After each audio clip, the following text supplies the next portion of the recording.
presenta Voces sobre la Mesa. Voces sobre la Mesa. Estamos en total desacuerdo ante un modelo de sociedad que tiene como uno de sus principios estructurales la desigualdad y discriminación. Ahorita un niño de 5 años le das un teléfono, pues se queda en el teléfono. O sea, antes los niños aprendían más. Diálogo abierto sobre distintos temas de la realidad latinoamericana, caribeña y mundial. Voces sobre la Mesa. Voces sobre la Mesa.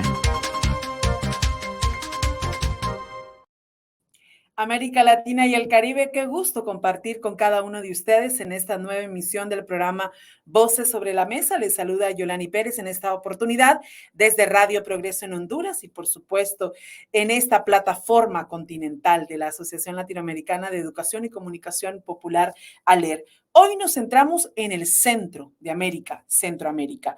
Justo el señor Bernardo Arévalo, presidente de Guatemala, acaba de cumplir 100 días al frente de su gobierno.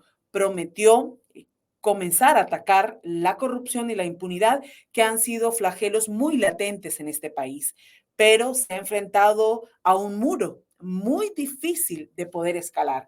Estamos hablando de la fiscal general Consuelo Porras y lo que significa la estructura del Ministerio Público. Desde ya queremos agradecer a nuestro invitado, quien nos acompaña este día, con quien vamos a hablar de esos escenarios que esperan a Guatemala, cómo va a ser esta administración del presidente Bernardo Arévalo y qué posibilidades de cambio hay dentro de la institucionalidad y particularmente de ese Ministerio Público que tiene la responsabilidad de investigar en nuestros países.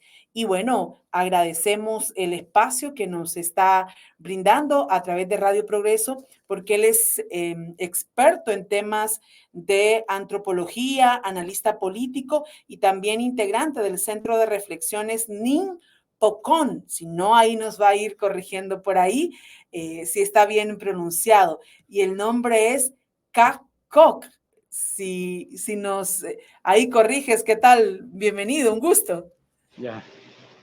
Gracias, no, gracias a ustedes, gracias por la invitación para estar aquí con ustedes y un saludo desde acá para toda América Latina, donde escuchan también todos los programas de ALER y sus radios y sus coordinaciones aliadas. Pues va a ser un gusto compartir con ustedes sobre la situación de Guatemala. Pues como yo siempre digo, es una verdad, ya no es todo lo que puede ser que no, algunos no estén de acuerdo con lo que podamos compartir aquí, pero es lo que vivimos y lo que sentimos. Y les mandamos un saludo desde el territorio de Tezurutlán, desde Alta Verapaz, en donde estamos haciendo esta reflexión. Un saludo. Máximo, gracias. ¿A qué se dedica el centro de reflexión? ¿Cuál es el trabajo que están desarrollando ahí en Alta Verapaz? Mira, nosotros como centro somos un pequeño equipo de investigación. Habemos antropólogos, historiadores, biólogos, periodistas, sociólogos y sociólogas y todo que nos hemos compenetrado, si por decir algo. Nuestro objetivo es hacer estudios sobre tierras y comunidades, sobre las tierras de las comunidades, la que nosotros hemos llamado tierras y territorios comunales, con la idea de poder darle herramientas a las comunidades indígenas, Pocomchi, Quechí, para que puedan seguir disputando y seguir recuperando la tierra y el territorio que se les ha sido arrebatado desde hace cientos y cientos de años, y que porque no se les ha querido reconocer, son sujetos y objetos de constantes desalojos como los que están pasando ahorita en el norte del país. Entonces, el centro de investigación es un pequeño centro de investigación. Además, acompañamos procesos de formación política en las comunidades, acompañamos también procesos de análisis y eso es lo que hacemos. Tratar de que no solo de decir lo que la gente piensa, sino que hacer también que esta información también pueda llegar a la gente para que la gente pueda seguir haciendo sus análisis y sus reflexiones respectivas. Este análisis y estas reflexiones serán en toda América Latina. Máximo, el presidente Bernardo Arévalo manifestó en sus 100 días de gobierno que algunos actores y principalmente el Ministerio Público usan su posición para intimidar desde sus trincheras al proyecto que el pueblo de Guatemala eligió para su futuro. Y bueno, vamos a interpretar directamente este mensaje, era para la fiscal Consuelo Porras, luego de todos estos enfrentamientos que hemos visto. Por ejemplo, ¿logrará esta misión Bernardo Arévalo de comenzar a desentar estas estructuras hoy por hoy calificada de corruptas y de promover la impunidad en Guatemala? Mira, yo siempre cuando nos involucramos en este proceso a partir de agosto del año pasado para poder limitar el fortalecimiento de un modelo autoritario y dictador basado en la corrupción y la impunidad, siempre mantuve la idea de que el cambio de Yamatei a un gobierno ni siquiera es progresista, digamos, a un gobierno de derecha más blando como es Arévalo, que ni siquiera es progresista, no es ni siquiera el gobierno de Correa o el gobierno de Petro o el gobierno, quién sé yo, de Evo en su oportunidad, es un gobierno de derecha, menos neoliberal, totalmente de acuerdo. Y entonces cuando nosotros nos involucramos precisamente era para ponerle un obstáculo al desarrollo, al fortalecimiento de esta élite, digamos, corrupta e impune que ha vivido de Guatemala, digamos, desde los pobres, utilizando a los pobres desde hace 30 años, por decir algo, o sea, después de la firma de la paz. Y además de eso, yo caractericé a este gobierno como un gobierno de transición. O sea, es un gobierno que solo iba a abrir la ruta, porque el problema no es solo la corrupción. Creo que ayer precisamente hablaba yo de eso, que nos hemos metido mucho en el caballito de batalla, como la corrupción, y si vemos en el mundo incluso, y si vemos en Guatemala, la corrupción no llega más que el 30-40% de los problemas de Guatemala. O sea, hay problemas bastante grandes que son iguales que la corrupción, y que había que implementar un programa de emergencia rápido sobre la situación de la pobreza, de la salud, de la vivienda, de la tierra, etcétera, etcétera. Entonces, este gobierno debe de pensarse en un gobierno de transición que solo podría abrir una ruta hacia dónde podría ir un próximo gobierno, y calculando que hasta dentro de un próximo gobierno podría comenzarse la idea de la reforma al Estado, y dentro de unos 12 años podríamos entrar a un gobierno más revolucionario. O sea, si ves, o sea, mi visión es mucho más allá, digamos, ¿no? Y por eso muchos me tildan a veces que yo soy muy pesimista y que quiero las cosas así de otra forma, digamos, y no es así. Y entonces, yo creo que el estar viendo a doña Consuelo Porras como la única Lucifer o la única demonio de Guatemala, creo que es un gran error. O sea, es un gran error, porque si bien es cierto que la señora Consuelo es hasta ahorita digamos, como el peón, por decir algo, la trabajadora más fuerte de lo que queda, digamos, dentro, o una de las trabajadoras más fuertes de lo que queda todavía de este grupo criminal que siempre lo tildé así como grupo criminal que se había apoderado de Guatemala. También hay otros, la Corte de Constitucionalidad, digamos, ¿no? La máxima corte está también al servicio de este grupo criminal. Entonces, hay que ver que no solo hay Lucifer, también está el demonio, está Luzbel, hay muchos diablos en Guatemala, y que personificarla en una sola persona creo que no es la situación, aunque sí es cierto, como lo decían como se decía en la última asamblea del año pasado de la OEA, que los ministerios públicos en América Latina se están constituyendo como nuevos partidos políticos, y creo que sí, están actuando más que de acuerdo a la ley, más en una situación más política. Creo que el gran problema es que quienes controlan estas instituciones son grupos mucho más poderosos, digamos. En este caso está el narcotráfico, ¿verdad? Que es grandísimo aquí, aunque hayan capturas, aunque se esté decomisando drogas, sigue siendo un grupo fuerte. los contratistas del Estado, ¿verdad? Que son demasiados los contratistas del Estado, los líderes políticos corruptos. Yo le llamaba que decían el año pasado que quienes controlan el Estado ya no es lo que vivíamos en los años 70, solo la élite económica. Es una élite económica, política, criminal, y que hay militares, hay religiosos, hay líderes políticos, hay del narcotráfico, hay, etcétera, etcétera. Entonces, que ponerme solo a luchar contra la corrupción, creo que ese ha sido el gran error de Arévalo ahorita, es quedarse únicamente en que querer desmontar un modelo corrupto que está en las mismas entrañas del Estado guatemalteco. Pero, y entonces, Máximo, aquí en los primeros, son 100 días lo que lleva, o sea, son 3 meses en el poder. En estos 3 meses, una bandera ha sido el tema de la corrupción. Justo, ¿qué otros temas sientes que no ha abordado y que es necesario comenzar a trabajar para mejorar esta situación? Si te tocara priorizar, ¿cuáles priorizarías? Yo priorizaría el problema de la pobreza. Y el problema de la pobreza en nuestros países, el problema de la pobreza en nuestros países no se va a resolver inaugurando Walmart, como hizo ayer el presidente. El problema de la pobreza en nuestros países, sobre todo en el Triángulo Norte, como le llama Estados Unidos, que es un concepto militar, caracterizarlo como el Triángulo Norte, pero si utilizamos eso, aquí la situación es la tierra y el territorio. La pobreza para mí se va a resolver en la medida en que la gente vuelva a tener su tierra y su territorio para producir.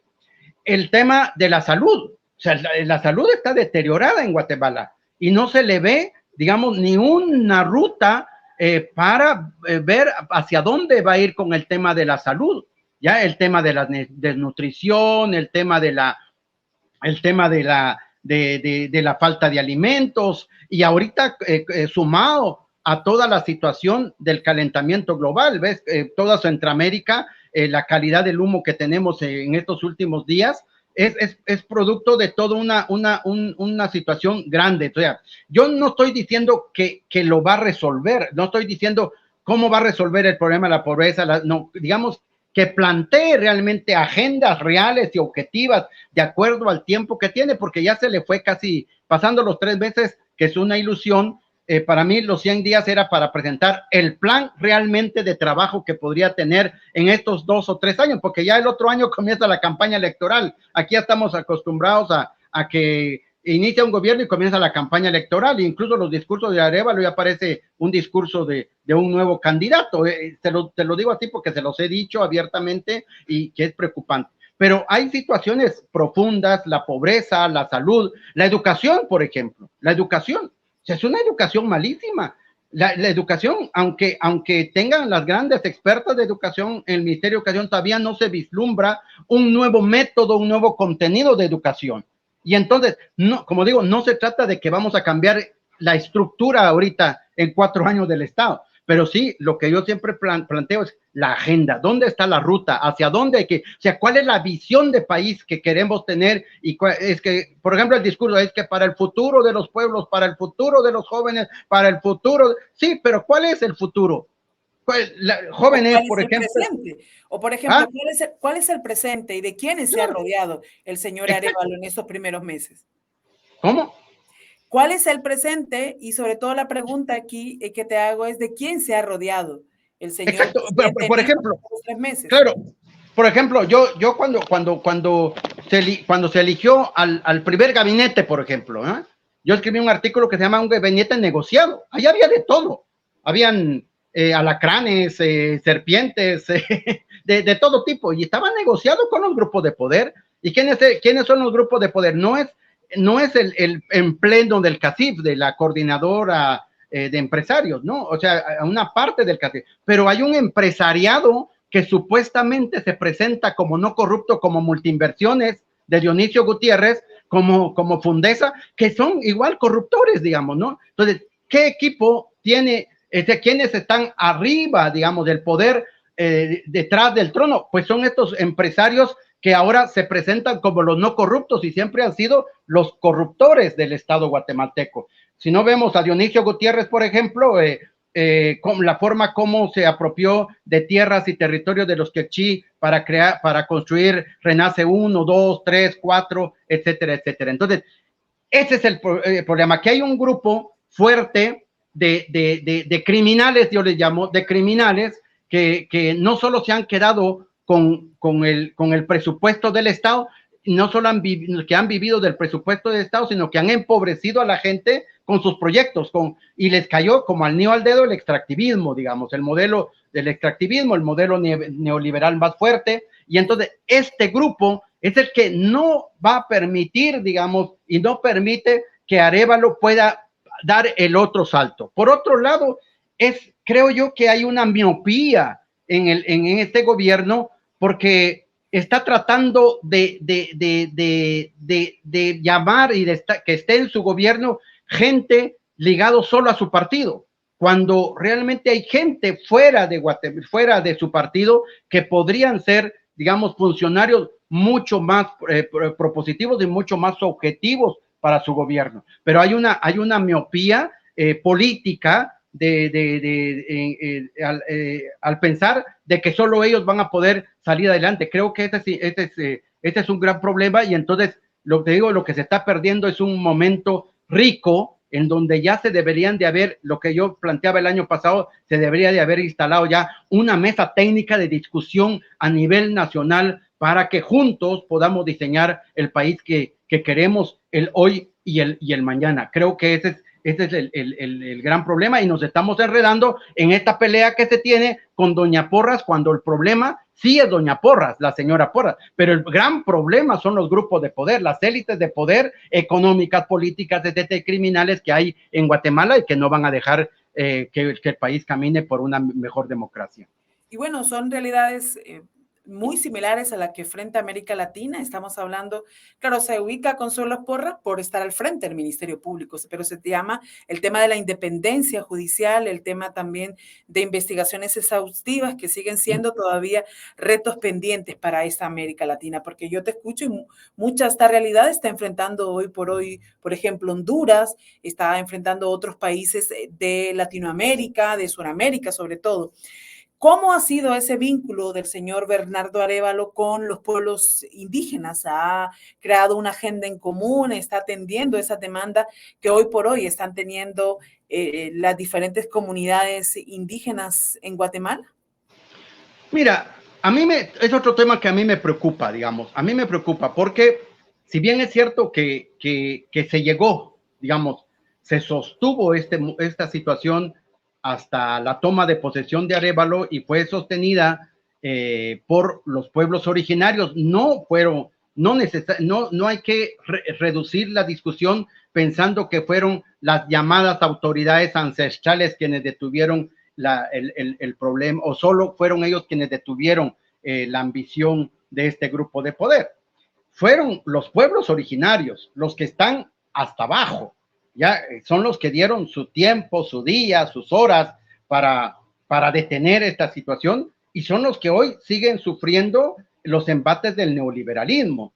Y lamentablemente las agendas que se han construido, como la agenda con las organizaciones campesinas, la agenda con algunos grupos ancestrales, o los acuerdos, como el acuerdo que acaban de firmar con uno con un grupo del Parlamento Xinca, y otras agendas, son agendas muy reduccionistas, o sea, no ven a profundidad el problema guatemalteco. Por ejemplo, la agenda de organizaciones campesinas sigue pensándose en el problema agrario, cuando el problema guatemalteco, como igual el problema centroamericano, como Honduras y El Salvador, no es solo agrario. El problema aquí es el problema de la tierra y el territorio, que tiene una connotación más indígena, más originaria, más de pueblos que han vivido aquí durante muchos años. Y entonces creo que seguimos, digamos, construyendo sobre pequeñas agendas con pequeños grupos, y no estamos viendo la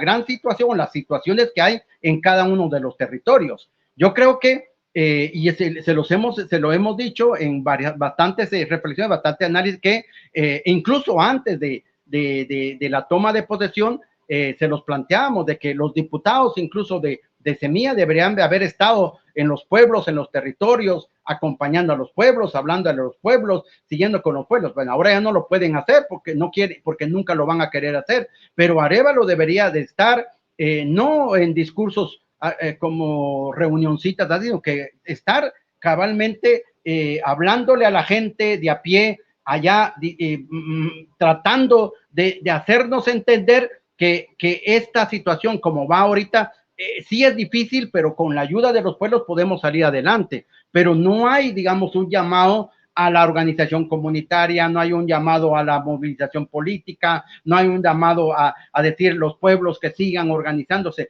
Los 106 días de manifestación terminaron como 106 días y yo decía en mi último artículo sobre los 100 días que uno de los grandes logros de los 100 días fue la desmovilización indígena, porque ya no hay movilización, ya no hay participación de sociedad civil, no hay movimientos sociales, no hay nada, como que, por eso te digo, por eso les decía hace unos días o hace unas horas a un amigo, y cuando veo análisis sobre la situación guatemalteca, pareciera que como que ya estuviéramos en el paraíso guatemalteco, y fue el gran error que cometimos también después de la firma de la paz, cuando creímos que al terminar la guerra íbamos a pasar a una Guatemala más humana, más diferente, digamos, ¿no? Te escucho, Máximo, y si no, pues ahí vamos a conversar y ves muy pocos logros en estos primeros 100 días.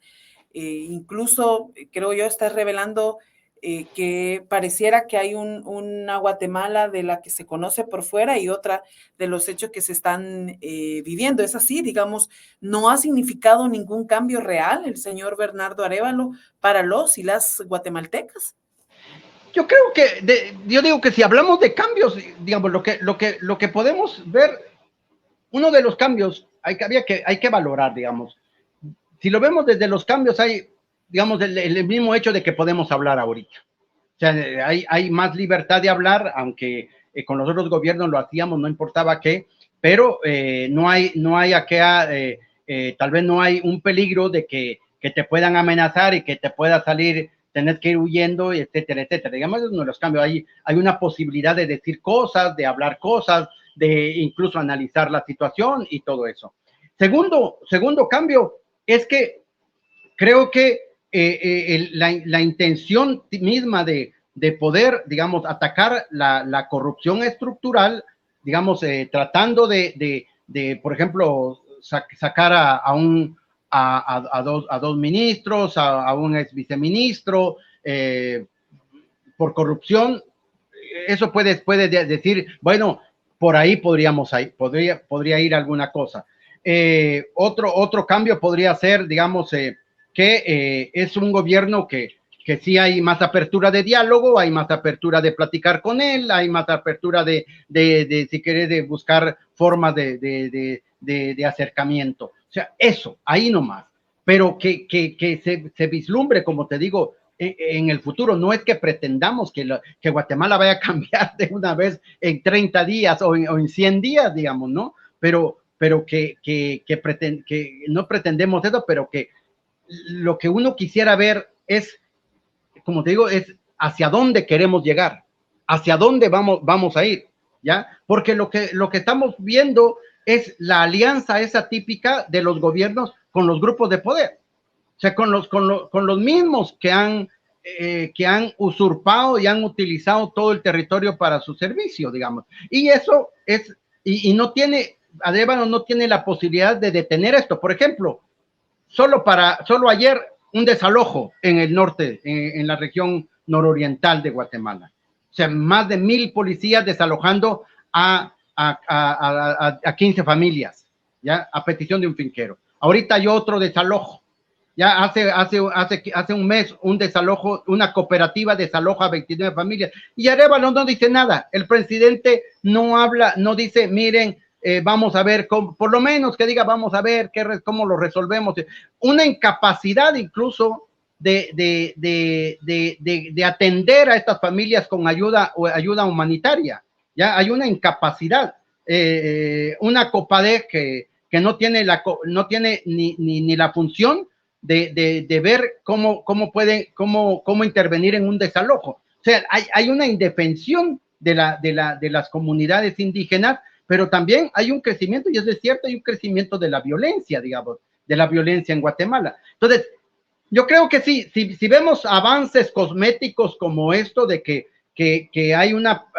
también hay un miedo de algunos funcionarios públicos de ya no vincularse a la corrupción, etcétera, etcétera, pero ahí no más. O sea, no hay. Tal vez nosotros que nos dedicamos a analizar y a investigar, quisiéramos ver, digamos, la agenda futuro. ¿Cuál es la agenda futuro? ¿Hacia dónde va a ir con pueblos indígenas? ¿Hacia dónde va a ir con las mujeres? ¿Hacia dónde va a ir con los niños?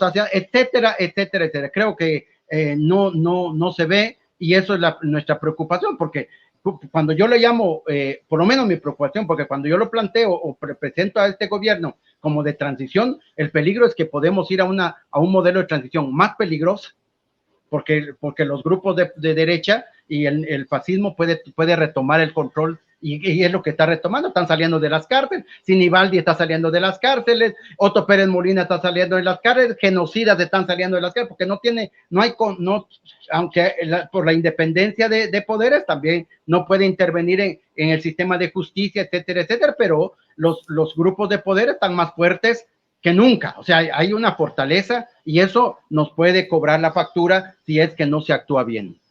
Y bueno, Máximo, para ir cerrando este espacio y no quedarnos únicamente, por ejemplo, con los múltiples problemas que está enfrentando Guatemala, ¿qué retos le queda al movimiento social y popular? Porque, bueno, decías, lo que logró los tantos días de paro fue desmovilizar, pero bueno, eso le corresponde al movimiento social, porque no puede estar esperando que sea un gobierno quien le llame a organizarse, sino tener también su propia agenda de lucha.